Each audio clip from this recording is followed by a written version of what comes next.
바울은 로마의 네로 황제의 명령으로 순교의 피를 흘리고 죽게 됩니다.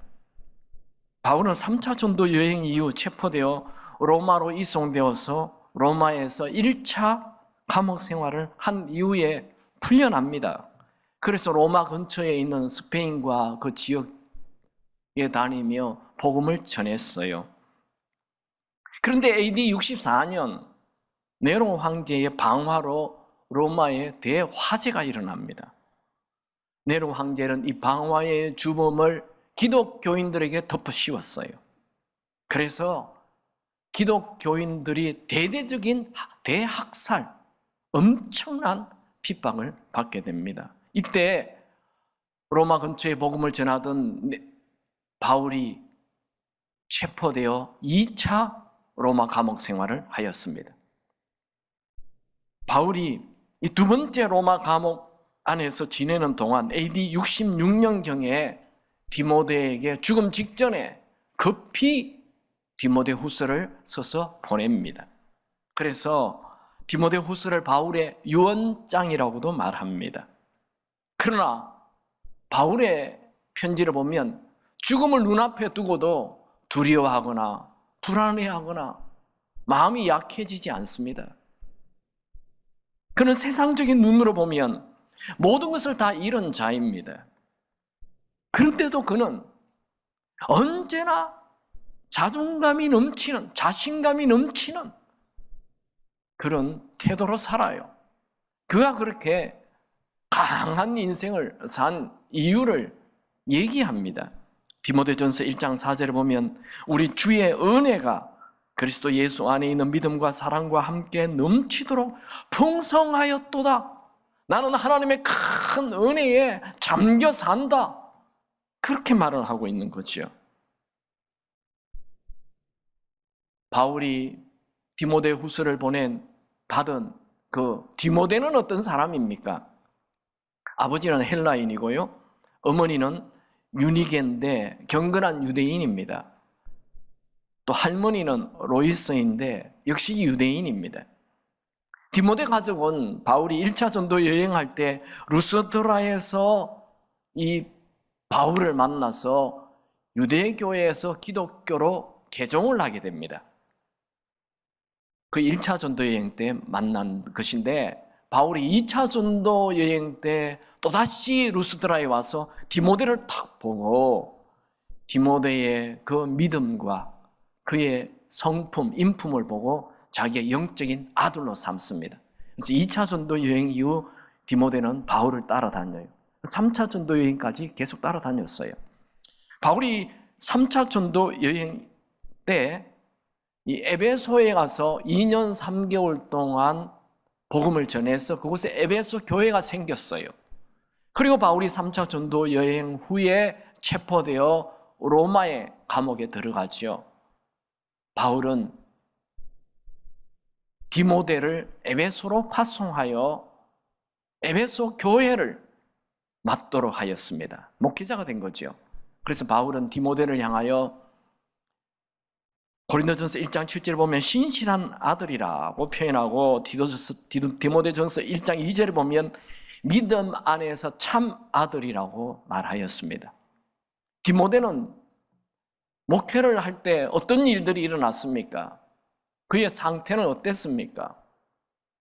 먼저 디모데전서 4장 12절에 보면 디모데는 나이가 어렸다고 나와 있어요. 누구든지 내 연수함을 없이 여기지 못하게 하라. 또 디모데는 몸이 아주 약했어요. 디모데전서 5장 23절에 보면 이제부터는 물만 마시지 말고 너의 위장과 자주 나는 병을 위하여 포도주를 좀 써라. 자주 나는 병, 너 참 몸이 약하지 않냐? 온갖 질병을 다 가지고 있습니다. 또 디모데의 목회 현장에는 디모데를 힘들게 하는 사람들이 많았어요. 디모데후서 2장 24절 26절에 보면 주의 종은 마땅히 다투지 아니하며 25절에 거역하는 자를 온유함으로 훈계하며 26절에 그들로 깨어 마귀의 올무에서 벗어나 하나님께 사로잡힌 바 되어 이런 말씀 안에는 디모데와 다투는 자가 있고 디모데를 거역하는 자가 있고 디모데가 가리키는 사람 중에 마귀의 올무에 빠진 자들이 있다라는 것을 암시하죠. 또 디모데의 목회 현장에는 아예 디모데를 대놓고 공격하는 자들도 있었어요. 디모데후서 3장 8절에 보면 얀네와 얀버레가 모세를 대적한 것 같이 그들도 진리를 대적하니. 디모데가 에베소 교회를 목회하는 그 당시에는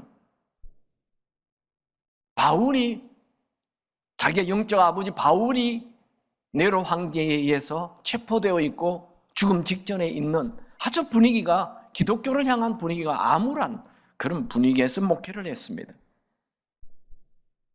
디모데의 목회 현장에도 어려움이 많죠. 교회 안에 거짓 교사들과 말다툼이 있고 반기 드는 자들이 있었습니다. 많은 교인들이 믿음을 버리고 떠났습니다. 신자들에 대한 사회의 반응도 험악하고 목회에 대한 스트레스도 만만치 않았습니다. 이때 바울이 급히 디모데에게 디모데후서를 써서 디모데를 위로하는 거예요. 우리가 보게 되는 이 디모데후서 2장 1절은 디모데에게도 중요하지만 우리에게도 아주 중요한 말씀을 담고 있습니다.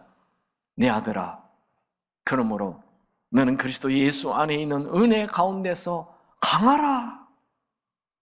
이게 강하라라는 말은 헬라어로 엔디나모라는 단어인데 이 디나모라는 단어는 영어로 얘기하면 다이너마이트예요.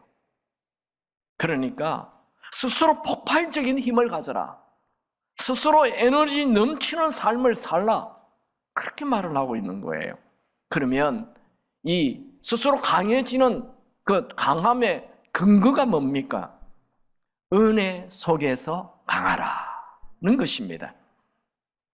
여러분, 바울은 감옥 안에서 죽음을 눈앞에 두고도 강했던 이유가 은혜였어요. 그래서 디모데에게도 은혜 안에서 강하라는 거예요. 여러분, 우리는 원래 은혜 안에서 이긴다라는 표를 가지고 1년 내내 은혜에 대한 말씀을 나눴어요. 여러분의 사는 삶이 하루하루가 광야길을 걷는 것 같습니까? 광야에 은혜 있습니다. 질병이 있습니까? 모든 질병을 치유하시는 치유의 은혜가 있습니다. 남모를 죄를 지었습니까? 모든 죄를 용서해 주시는 사죄의 은혜가 있습니다. 큰 절망에 빠진 분 있습니까? 내 절망보다 더 큰 절망을 넘게 하는 은혜가 있습니다. 모든 것을 다 잃어버린 것 같습니까? 다시 시작하게 하는 은혜가 있습니다. 하나님의 은혜는 어떤 상황 속에서도 하나님의 은혜가 있다는 것을 믿는 자에게 부어집니다. 우리는 1년 내내 어떤 상황에서도 하나님의 은혜가 있다는 것을 알게 되었습니다. 그렇다면 이제 은혜 안에서 강해지기 바랍니다. 바울이 어린 디모데를 향해 은혜 속에서 강하라 한 말에는 여러 가지를 함축하고 있습니다. 첫 번째로 은혜 속에서 강하라라는 말은 자존감을 가지고 살라는 거예요. 내 아들아, 그러므로 너는 그리스도 예수 안에 있는 은혜 가운데서 강하고, 예수 안에 있는 은혜, 그게 뭘까요? 예수를 믿기 전에는 죄의 종이고 내 힘으로만 사는 연약한 사람이었습니다. 또 사탄의 지배를 받는 자였습니다. 근데 예수를 믿는 순간 은혜로 죄인에서 하나님의 자녀로 바뀌게 된 것이죠. 여러분, 세상 사람들은 무엇으로 자존감을 가집니까? 돈 좀 있으면 자존감 가져요. 실력 있으면 자존감 가져요. 외모가 뛰어나면 자존감을 가져요. 그런 자존감은 쉽게 깨어지는 자존감이며 결국 헛된 자존감입니다.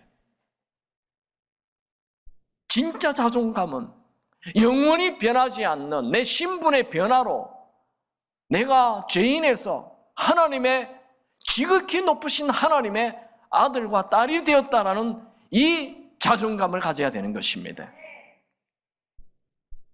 우리가 하나님의 아들과 딸이 되는 자존감, 하나님의 사랑을 받는 이 자존감, 이것은 내 선행이나 내 노력으로 되는 것이 아니고 예수 안에 있는 은혜로 되는 것입니다. 여러분, 사탄은 자꾸만 우리에게 죄책감을 주고 열등감을 주고 무력감에 빠지게 합니다. 예수를 믿는 자들에게도 끊임없이 하나님은 너를 사랑하지 않아. 봐, 너 병들었잖아. 네 하는 일이 안 되잖아. 기도해도 응답 안 되잖아 하며 자꾸만 사탄은 우리에게 하나님 안에 있는 이 자존감을 다 빼앗아가려고 합니다. 아닙니다. 여러분, 우리의 선행 때문에 우리가 하나님의 사랑을 받는 것 아니고 우리가 예수 안에 있는 은혜로 하나님의 사랑을 받습니다. 오늘도 사탄은 우리의 자존감을 무너뜨리려고 애를 씁니다. 너는 죄인이야. 너는 항상 이 모양 이 꼴이야. 하나님이 너를 사랑할 이유가 없어. 하나님 너를 버렸어. 여러분, 속지 마십시오. 우리는 예수 안에 있기 때문에 하나님의 사랑을 받는 자입니다. 여러분은 존귀한 자입니다. 여러분, 부정적인 생각이나 두려움은 우리 인생을 불행하게 만드는 사탄의 도구입니다. 사탄은 끊임없이 어려운 상황을 부각시켜서 두려움에 빠지게 합니다. 너는 실패할 거야. 너는 아무리 해도 안 돼. 너를 돕는 사람이 없어. 돈도 없잖아, 너는. 하나님은 너를 버렸어. 여러분, 두려움은 두려워하지 말아야지 한다고 해서 없어지는 게 아니에요. 모든 두려움은 하나님이 나와 함께 하신다는 것을 믿을 때 두려움이 사라지는 것입니다. 다윗은 10대 후반부터 30대까지 들로산으로 사울 왕을 피해 도망자의 삶을 살았어요. 그에게는 정말 수많은 위험과 죽음의 위기가 있었습니다. 그때마다 그가 두려움을 이기고 그렇게 담대하게 살 수 있었던 비결이 뭘까요? 시편 23편 4절, 내가 사망의 음침한 골짜기라도 다닐지라도 해를 두려워하지 않는 것은 주께서 나와 함께 하심이라. 하나님이 함께 한다는 걸 믿은 거예요. 다윗은 천만인이 진을 치고 자기 길을 포기하고 공격한다 할지라도 하나님께서 나를 붙들고 계시기 때문에 두려워하지 않는다, 그렇게 말하였습니다. 시편 3편 5절 6절, 내가 누워 자고 깨었으니 여호와께서 나를 붙드심이로다. 천만인이 나를 에워싸 진친다 하여도 나는 두려워하지 아니하노라. 여러분은 하루 종일 여러분에 대하여 뭘 묵상합니까? 그게 문제라니까요. 여러분의 약점을 묵상하지 마십시오. 여러분의 부족함을 묵상하지 마십시오. 여러분의 못난 점을 묵상하지 마십시오. 여러분의 실수한 것을 묵상하지 마십시오. 여러분, 내 상처, 내 고통, 이런 부정적인 생각을 자꾸 떠올리면 내 안에 있는 믿음이 힘을 쓰지 못해요. 여러분, 어려우십니까? 상황이 힘듭니까? 육체의 질병이 생겼습니까? 그 안 되는 거 생각하지 말고 하나님께서 나와 함께 하신다라고 믿고 긍정적인 생각을 하시기 바랍니다. 그럴 때 그 믿음에 하나님이 은혜를 부어주신다는 거예요. 시편 32편 10절 말씀은 아주 중요합니다. 우리 다 같이 읽습니다. 시작. 악인에게는 많은 슬픔이 있으나 여호와를 신뢰하는 자에게는 인자하심이 두르리로다. 여기에 인자하심이 은혜라는 단어예요. 누구에게 하나님의 은혜가 두릅니까? 여호와를 신뢰하는 자, 하나님이 나와 함께 하시오라는, 그것은 하나님의 은혜가 있어라고 믿는 자에게 하나님의 은혜가 둘러 진을 치는 것입니다. 다시 말하면 하나님은 하나님께서 함께 하심을 믿는 자에게 은혜를 베풀어 주신다는 거예요. 여러분, 어려운 일 만났습니까? 그때 부정적인 말 하기 쉬워요. 아닙니다. 그때 믿음을 보이시기 바랍니다. 하나님은 믿음을 보이는 자에게 은혜를 베풀어 주십니다. 여러분, 모세가 가나안 땅을 눈앞에 두고 12명의 정탐꾼을 보냈죠. 그럴 때 12명이 돌아와서 한번 보고 아시죠? 10명은 뭐라고 보고합니까? 와, 그 사람들, 가나안 땅의 사람들 키가 크고요. 또 그 성이 얼마나 견고한지 우리는 그들을 보면 정말 메뚜기 같은 존재입니다. 메뚜기 컴플렉스. 안 된다고 부정적인 보고. 그런데 여호수아 갈렙 두 명은 뭐라고 얘기해요? 하나님이 우리와 함께 하심으로 저들은 우리의 밥이라. 와, 이 긍정적인 믿음의 보고. 이 무슨 차이예요? 10명의 정탐꾼들은 눈에 보이는 안 되는 조건만, 환경만 보았고, 여호수아 갈렙은 눈에 보이지 않는 하나님이 함께 하심을 보았던 것입니다. 우리도 똑같습니다. 우리가 눈에 보이는 어려운 환경만 보면 부정적인 생각을 할 수밖에 없어요. 그러나 우리를 도와주시고 함께 하시는 은혜, 하나님을 바라보면 긍정적인 생각을 할 수 있는 것입니다. 여러분, 어떤 상황에서도 하나님께서 함께 하심을 믿으십시오. 여러분, 우리에게는 하나님께서 함께 하시는 은혜가 있습니다. 그 은혜 때문에 자신감을 가지라는 거예요. 여러분, 성경에 나오는 영적 거장들은 보면 전부 다 자신감을 가지고 살았어요. 요셉도 13년의 노예 생활, 자기가 노예이기 때문에 주눅들어 살지 않고 자신감을 가지고 살았어요. 다윗도 13년, 14년, 10대와 20대 인생의 제일 중요한 10대, 20대 공부도 안 하고 매일 들로산으로 도망을 다니는데 주눅들지 않아요. 얼마나 자신감이 넘치는지. 다니엘도 포로로 끌려가 포로 생활을 하는데도 자신감을 가지고 살았어요. 여러분, 눈에 보이는 상황 때문에 약해지지 마십시오. 우리에게는 세상 사람들이 모르는 은혜가 있습니다. 은혜 속에서 강한 자로 사시기 바랍니다. 마지막 세 번째, 은혜 속에서 강하라는 말은 매 순간 도우시는 은혜가 있음을 믿으라는 거예요. 바울이 디모데에게 은혜 속에서 강하라라는 말, 이 강하라는 말을 현재 시제를 쓰고 있어요. 이 말은 한 번 강한 것으로 끝내는 것이 아니라 계속 스스로 다이너마이트 같은 폭발적인 에너지를 가지고 살라는 거예요. 여러분들은 누구의 도움으로 강한 자가 되지 않기 바랍니다. 살면 살수록, 나이가 들면 들수록 주변 사람의 도움을 내려놓고 내 스스로 하나님을 믿고 강한 자가 되어야 하는 것입니다. 하나님을 더 많이 기대하고 사람에게는 점점 작게 기대하시기 바랍니다. 바울은 디모데에게 돈 속에서 강하라 그렇게 말하지 않아요. 실력으로 강해라 말하지 않아요. 주변 사람을 믿고 강하라 말하지 않아요. 예수의 은혜 속에서 강하라 말하고 있습니다. 아침에 눈을 뜨자마자 염려, 근심, 걱정하지 마시고 오늘 이 말 은혜를 기대하시기 바랍니다. 여러분의 과거를 한번 되돌아보십시오.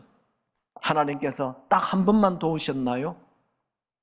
매 순간순간 도우셨습니다. 그렇다면 오늘도 하나님은 도우실 것입니다. 여러분, 하나님의 은혜가 있다는 거 믿습니까? 그렇다면 강한 자로 사십시오. 바울은 언제나 하나님의 도와주시는 은혜를 믿었기 때문에 감옥 속에 들어가서도 막 찬양하고 강한 자였어요. 배가 파손이 되어서 일주일 깊은 흑암 속에 있었어도 그는 또다시 배를 타고 갔어요. 여러분, 배 타고 가다가 배 한 부서지면 절대로 배 안 탑니다. 비행기 타고 가다가 비행기 한번 폭발되면 절대로 비행기 안 탑니다. 그런 걸 현대의학적인 용어로 트라우마라 그러잖아요. 바울은 배를 타고 가다가 배가 박살이 나가지고 일주일 동안 흑암 속에서 살았어요. 그래도 또 배를 탔어요. 1차 전도예요. 또 배를 탔어요. 3차 전도예요. 모든 트라우마를 이기는 거예요. 왜요? 하나님이 함께 하신다는 은혜, 그걸 믿었기 때문에 그런 것입니다. 여러분, 우리도 바울처럼, 바울은 돌에 맞아도 고난이 와도 강한 자로 살았죠. 우리도 질병이 생겨도 하는 일이 안 돼도 사람들이 떠나도 은혜 때문에 강한 자로 살아야 합니다. 이 강한 자로 사는 이 자신감은 내 실력 때문이 아니에요. 내 능력 때문이 아니에요. 하나님의 은혜 때문에 매일 강한 자로 살아야 하는 것입니다. 은혜 안에 사는 자는 극복하지 못할 장애물이 없고 이기지 못할 문제란 없습니다. 우리가 믿는 하나님은 전능하신 분이십니다. 여러분, 걱정하는데 시간 낭비하지 마십시오. 부정적인 생각하는데 시간 낭비하지 마십시오. 그러니까 이 마음을 강하게 하는 게 얼마나 중요한지, 사람들은 자기 스스로 자기의 마음에 나쁜 생각, 부정적인 생각, 안 된다, 못한다, 할 수 없다라는 생각으로 자꾸만 집어넣으니까 이 엔진이 다 망가져 버렸는데 어떻게 힘있게 살아갈 수가 있겠습니까? 여러분의 마음을 강하게 하십시오. 여러분에게는 하나님의 선하심과 인자심이 평생 따라다닐 것입니다. 은혜 안에서 강한 자가 되시기 바랍니다. 여러분, 어려운 상황 때문에 기죽지 마시고 예수 안에 있는 은혜로 다이너마이트 같은 폭발적인 에너지를 가지고 강한 자로 사시길 축원합니다. 말씀을 마칩니다. 여러분은 예수님의 은혜로 매우 가치 있는 소중한 존귀한 자가 되었습니다. 여러분은 예수님의 은혜로 자신감이 넘치는 자입니다. 이것이 성경이 얘기하는 진리입니다. 여러분, 은혜가 있음을 믿습니까? 그렇다면 악한 생각, 약한 생각 다 버리고 오히려 세상을 바꿀 강한 자로 사시기 바랍니다. 한번 복창합시다. 나는 은혜 안에서 강한 자이다. 여러분, 하나님은 여러분의 인생이 최고의 명작이 되기를 원하십니다. 마음을 강하게 하십시오. 담대히 하십시오. 자신감을 가지십시오. 우리에게는 은혜가 있습니다. 저는 다윗이 한 말, 성경 구절 두 구절을 소개하고 마치려고 합니다. 첫 번째는 제가 제일 좋아하는 시편의 이 구절입니다. 시편 30편 5절. 우리 다 같이 한번 읽어볼까요? 시작. 그의 노염은 잠깐이요 그의 은총은 평생이로다. 저녁에는 울음이 깃들지라도 아침에는 기쁨이 오리로다. 무슨 말입니까? 다윗이 골리앗을 죽인 이후에 사울 왕의 시기를 받아가지고 매일 들로산으로 도망다니는 거예요. 여러분, 한번 입장 바꿔놓고 생각해 보세요. 아니, 다윗이 죄 지었습니까? 사울 왕 대신 골리앗을 죽여줬는데 그 골리앗 죽여준 것에 대하여 사울 왕이 고마운 것도 모르고 자꾸 다윗을 죽이려는 거예요. 다윗이 마음이 얼마나 힘들까요? 하나님, 왜 나를 이렇게 힘들게 하십니까? 왜 저 사울 왕을 살려놓고 나를 죽이려고 덤벼들도록 허락하십니까? 이런 말 할 수 있지 않겠습니까? 그런 말 안 합니다. 너무 힘들잖아요, 도망 다니니까. 저녁에 내가 펑펑 울더라도 내일 아침에는 기쁨이 온다. 와, 대단한 믿음 아니에요?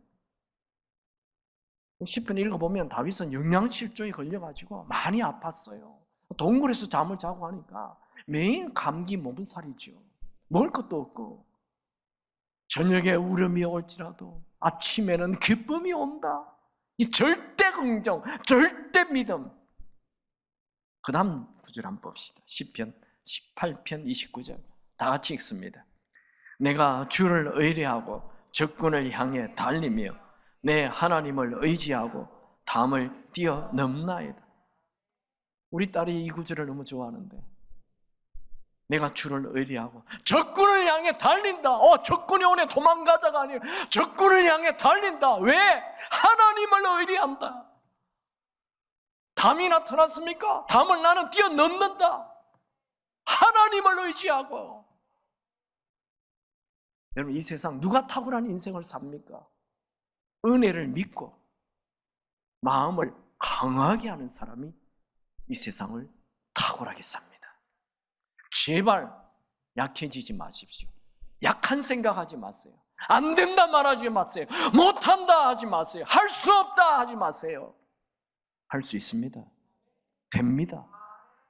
난 강한 자입니다. 예수 때문에 강한 자입니다.